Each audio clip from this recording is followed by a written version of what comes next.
Today we're at KMR in North London in their keyboards department, looking at the fantastic Moog One. This is the 16 voice version of the synth, which has 3 layers which can play simultaneously and multi-effects. So I'm going to start with something that you may not expect hearing from a Moog.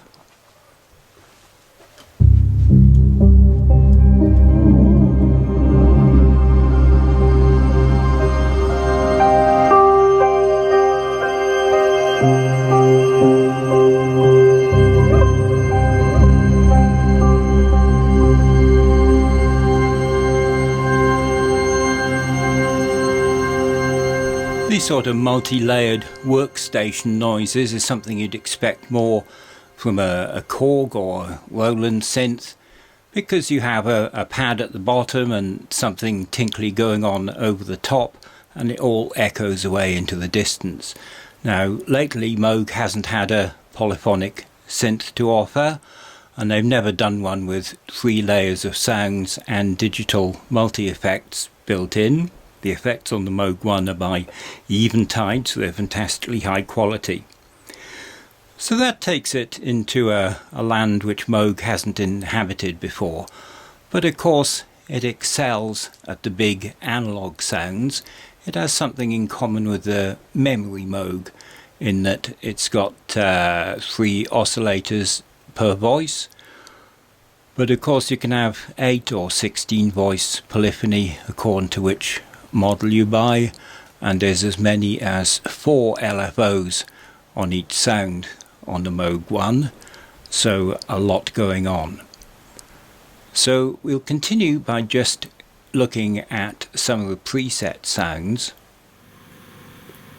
At the heart of the Moog One's panel is this big LCD display, and it shows your sounds in alphabetical order, so you can scan down them this way.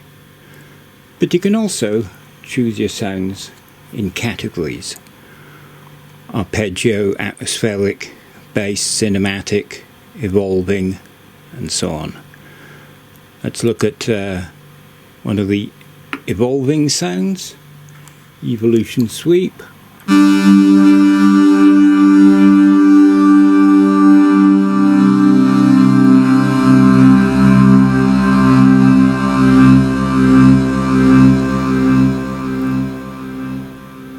And then go on to the arpeggio category. Have a look at something there.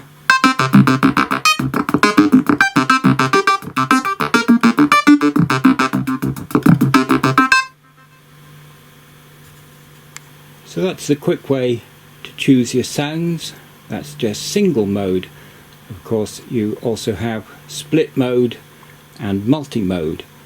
As I mentioned, the Moog One plays in up to 3 layers.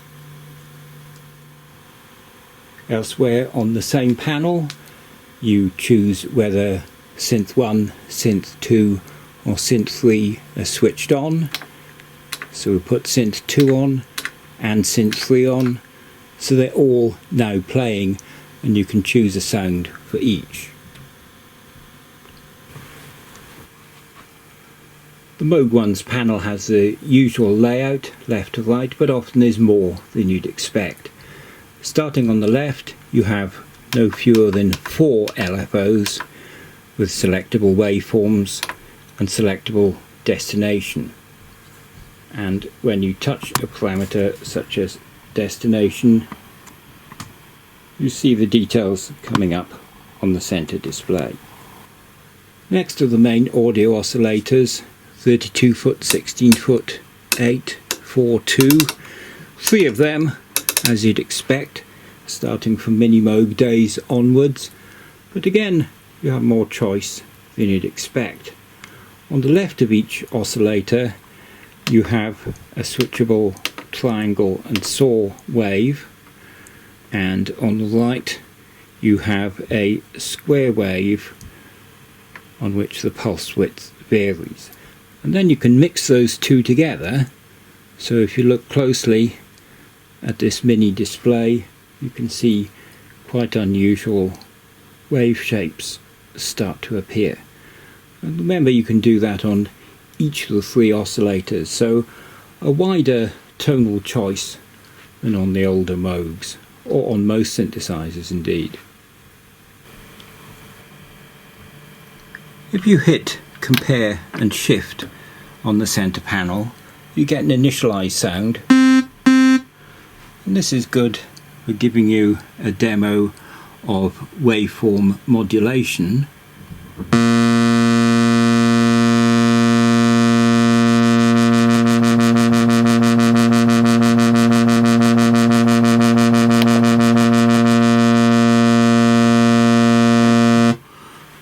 So pulse width as well as pitch modulation, and you also have a choice of sources for a ring modulator.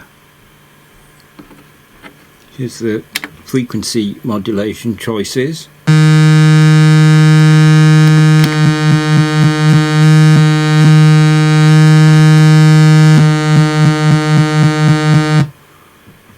Again, quite versatile.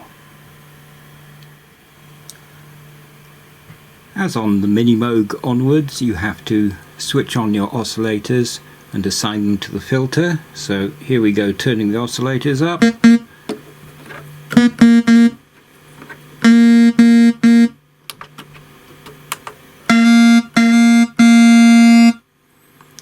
And you have an alternative of sending them all into one of 2 filters, or assigning each oscillator bank to a different filter.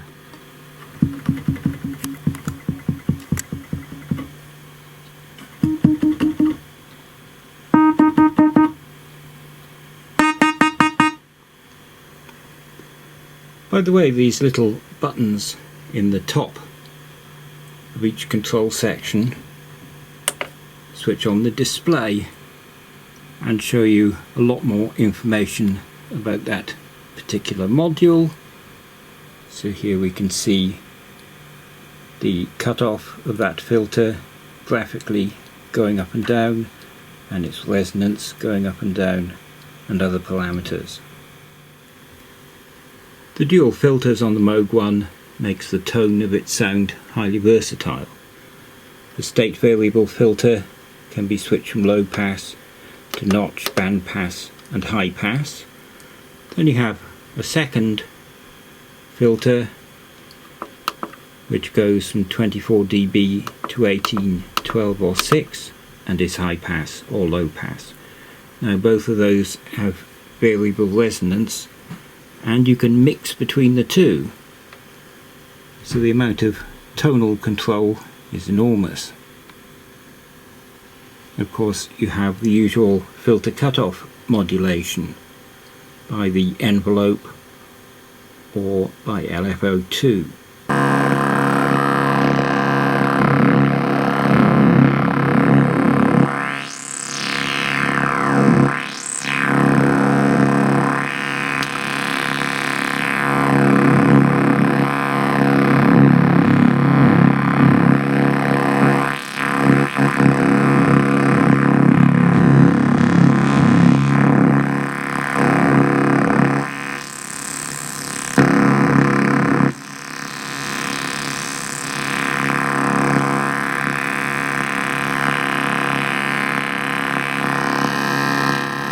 So yes, you can get thinner sounds if you like. They don't have to be powerful all the time with a lot of bass. You can use the high pass filter and other parameters to set those. The envelopes, as on some other Moogs, are now a bit more versatile. You've got attack, decay, sustain and release, but you can loop sections as well and have single or multi-triggers. So the way the envelopes go off is quite flexible. And the allocation of effects is hugely versatile. You've got a Master Effect 1 and a Master Effect 2. If we look at the details of those, we see all these eventide effects with reflection and diffusion and other facilities completely programmable. Then you have an effect per synth with 2 control parameters. Again, if you tap for more information on display, you can see we've got a ping pong delay working, and of course can change the time and feedback and other parameters of that. It's about time we just listen to a few presets, starting with the atmospheric category.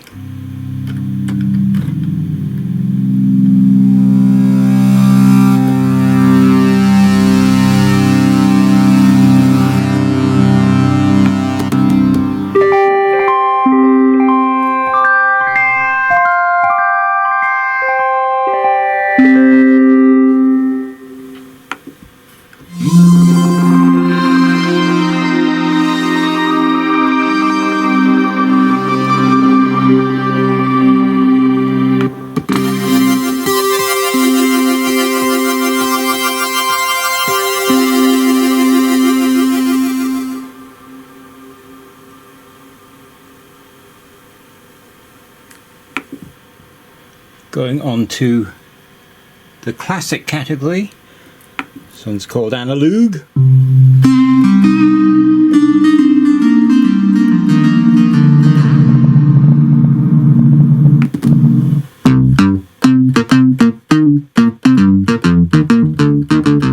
Well, you'd be surprised if a Moog synthesizer wasn't able to do that bass sound.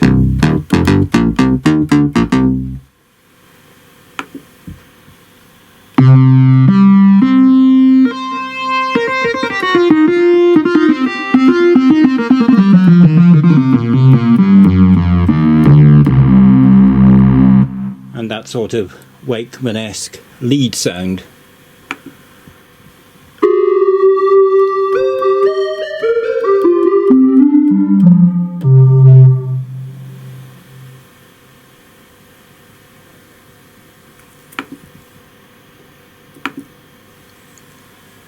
Going on to the keys category is what they call analog electric piano.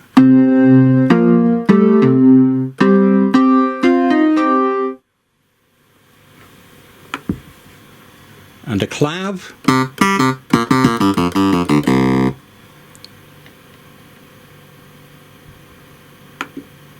And filtered vowels.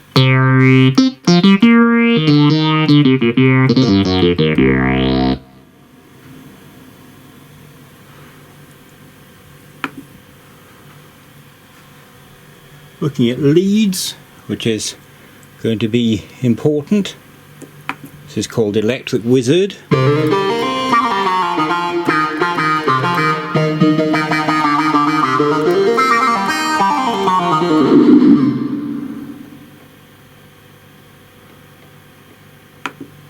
And Pink Machine.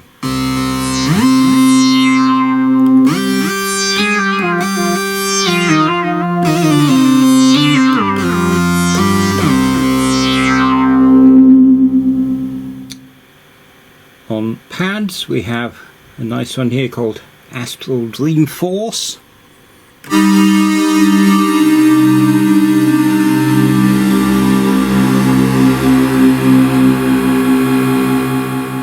Between the Moog oscillator detuning and the eventide effects like chorus, you're obviously going to have a lot of these thick detuned sounds.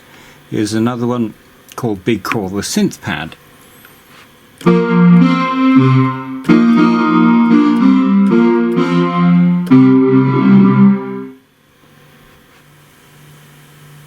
Now the arpeggiator on the Moog One is versatile, but there's also a sequencer, and you can assign either arpeggiator or sequencer to any voice.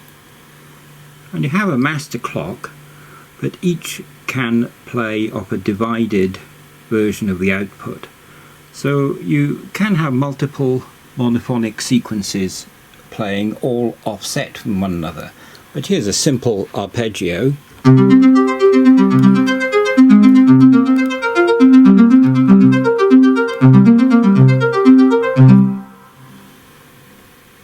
And another a couple of arpeggiator choices.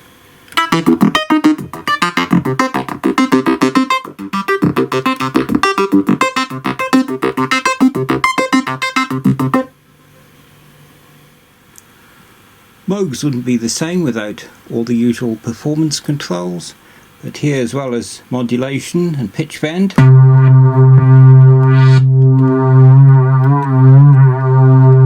you have an XY pad which can hold,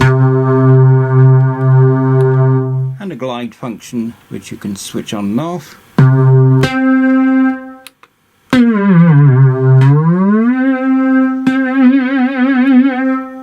And as you'll notice, you have aftertouch modulation as well, as well as switching octave.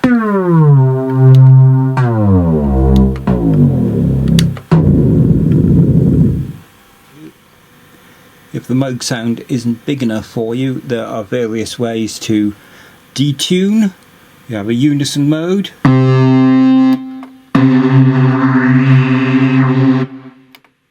and indeed a mono mode.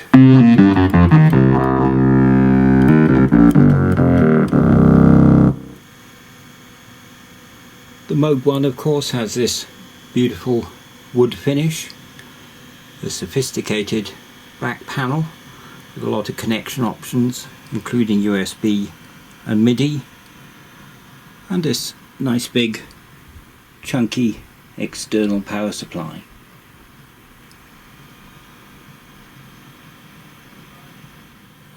So that's the Moog One. Expensive, of course, but fantastically worthwhile. Much more versatile in having multi-layer polyphony and built-in digital effects than we've ever expected, even from Moog. Thanks to Tom Lewis at KMR for setting it up, and we'll finish just by listening to a few more sounds.